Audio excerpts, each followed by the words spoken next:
Standing with me are some of the brothers from the communities that we're talking about from the tar sands. Mike right here and Joe.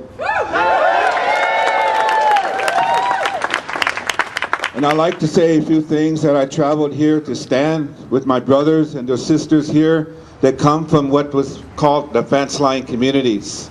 I've been up there, and we have a monster. We have a monster amongst our people, not only our First Nations, but all citizens of Canada. We have a monster that has no respect for humanity.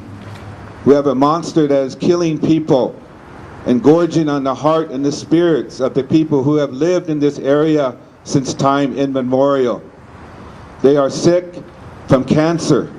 The kids are afraid. The grandmothers are afraid. So it's really good to stand here with the raging grannies. The raging grannies. But we have to kill this monster. We have to. It's part of an industrialization, part of an industrial mindset that feeds upon not only people, but upon the sacredness of our Mother Earth. Mother Earth cannot continue to provide. We got to change. We need a new paradigm.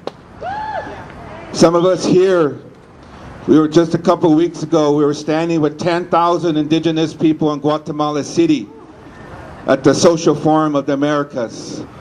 And the same as you people here, they are demanding recognition for their human rights. They are demanding recognition for the workers' rights, the people of the streets, the peasants, the women. They're all demanding recognition like you are here. There's something going on in what we call Turtle Island, the Americas, Abayala. There's a movement of indigenous people stepping up.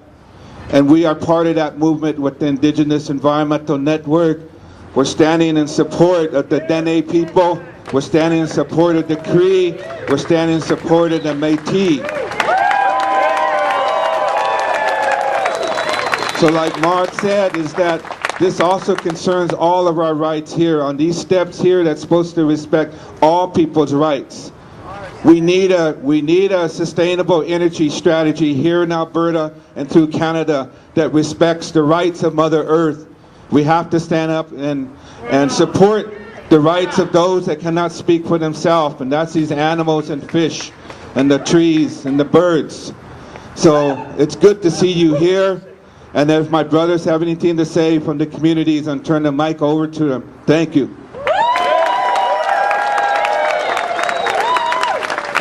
Hi, thank you everybody for coming out. My name is Mike. I'm from Fort Chip, and where I come from is Ground Zero. Right now, we are in a fight for our lives. Just this year, I buried my auntie. I got an auntie living with cancer. Several years back, I buried an uncle. This same uncle, Tony Mercury, brought the first water convention to Fort Chip in 1992. Brought the issue back in the early 90s, and since then, as he's passed on, I've picked up the martyr, I've picked up the fight. I have to.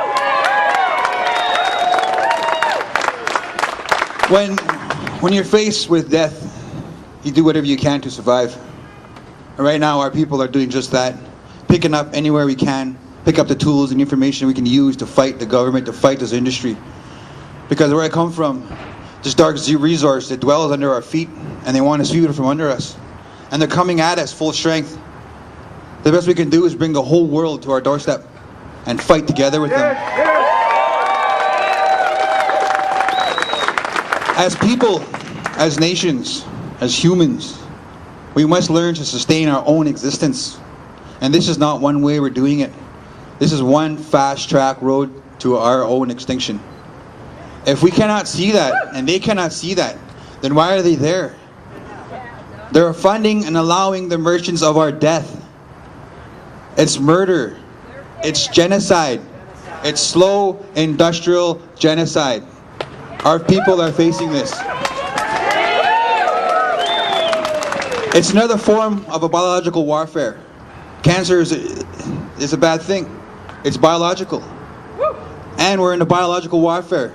This is bio-warfare for our lives. And as a martyr, I'll stand and fight and die until the end. Because I have no choice. And I live with that. And I got no problem living with that. My brother's got no problem living with that. And now I can see the rest of you can come and say, hey, let's stop this thing. Let's do something about it. Let's put a lid on it. Let's slow it down. If it's not being slowed down, there's a good chance that anybody you know is going to be affected by this. Everybody you know is going to be affected, not just the people of Fort Chip. That could be where the stone hits the pond and it ripples out. Because on Fort Chip is the edge of the Canadian Shield. And where I come from is the edge of the shield. I take my shield and I'll fight. And I'll fight till I have to go. And when I go, somebody else will take up my side and take up where I left off. Thank you.